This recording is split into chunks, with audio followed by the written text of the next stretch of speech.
TV, Onondaga, Jackson. A tiny insect causing big concerns. How to protect your pets and your family from ticks surviving winter in your home.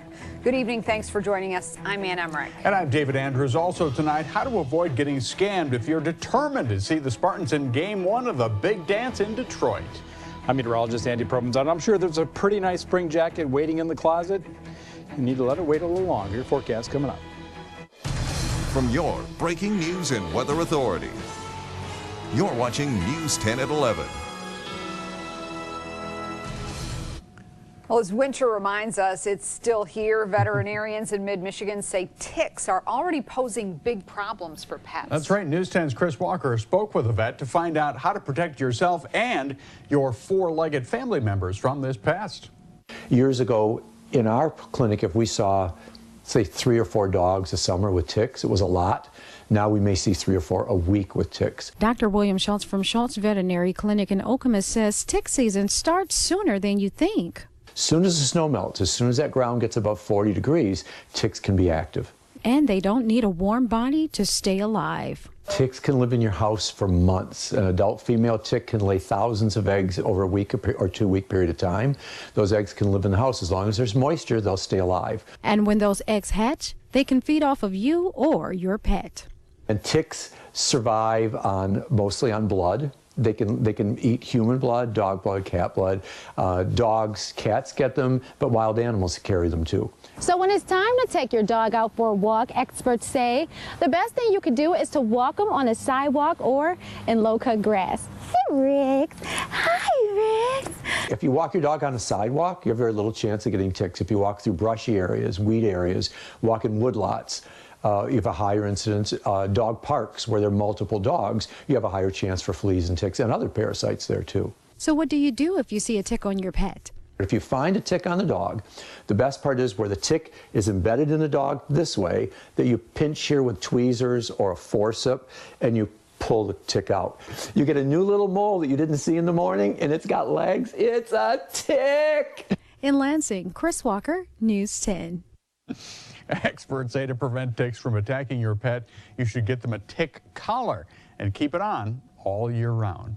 That story didn't creep you out. I want to wear one after that. I tell you what, the description of what those ticks do is awful. Yes. All right, something else that's awful. The winter weather not giving up its grip on mid-Michigan this week. It's got an itch. We're all getting itchy Making here. room for a collar. Yeah. You get one of those. Exactly. Worry it. There may be a few snow showers around, especially on the west side of the state. They will have some slick roads, but it's obviously in the afternoon. I think we get our best chance of doing what we did today and putting that coating down. Here's the snowfall from the afternoon, and through the evening, it was pretty strong.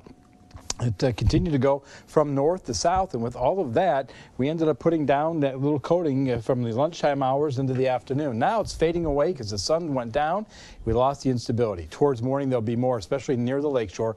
Going that way will be a little bit tougher, and then in the afternoon, we see more and more coming from the north, and with the north means cold temperatures. We're already finding temperatures out there well below freezing, and we're headed down to the low 20s. It's a slow warm-up this week. We have all the details in a few more minutes. A 16-year-old boy is dead tonight, shot by police in Midland this morning. State police say the teen was one of 2 16-year-old boys suspected of breaking into several cars in the area. Officers from Midland's police department were chasing them when they say one of the teens opened fire at them. An officer fired back, killing him. The other teen is in custody tonight. The officer who fired the fatal shot is on paid administrative leave while state police investigate.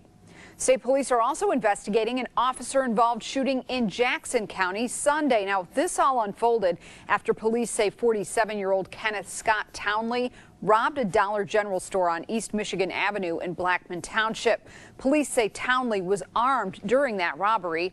A total of 5 officers from 3 different departments are now on paid administrative leave. Students at Central Michigan University in Mount Pleasant were back in class today, a week and a half after a deadly shooting on campus. Today marks the first day back since 19-year-old James Davis allegedly shot and killed his parents inside of his dorm room the day before spring break started. The shooting led to a chain of events, including a campus lockdown and a massive day-long search for Davis. This week, the university's counseling center is offering extended hours, therapy dogs, and group therapy to help students and staff feel safe and secure. Davis has since been charged for his parents' deaths. He was arraigned on murder and felony firearm charges last week.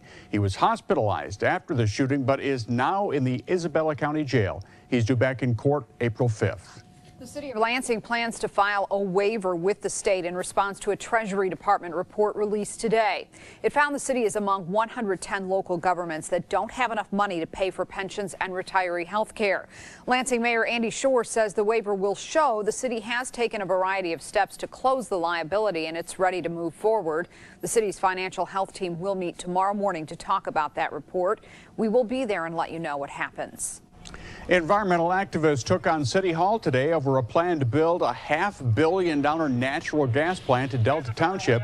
The Lansing Environmental Action Team gave hundreds of letters to Mayor Andy Shore, urging him to get the Board of Water and Light to reconsider its plan.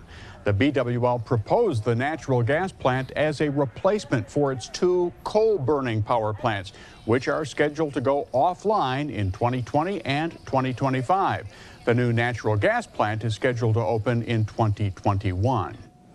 If you're looking to see the Spartans open up the NCAA basketball tournament in Detroit Friday night, you're going to have to shell out quite a bit of money for tickets. Right now, tickets on StubHub are selling for just under $300 to upwards of $2,000 a piece. So if you buy tickets online, how are you going to make sure if you're not getting scammed? The Michigan Attorney General's office says you need to first make sure you're shopping on a legitimate website. There's often a lock icon in the corner to tell you the site is safe. And beware of sites like Craigslist or other sites where tickets are for sale by owner. Just, use your best judgment, do your research, and again, if it sounds too good to be true, it probably is. Also, make sure to pay by credit card. That way, if you do get scammed, you can dispute the charge and you'll have a better shot at getting your money back. Feeling extra drowsy during the day? How lack of sleep could make you more likely to develop Alzheimer's at 11:14. Andy's back at 11:19 to tell us if there's another chance for snow this week. But first, a year-long investigation on Russia's involvement in the recent presidential election finally comes to an end. What a new report says about the possible collusion. That's next on News 10.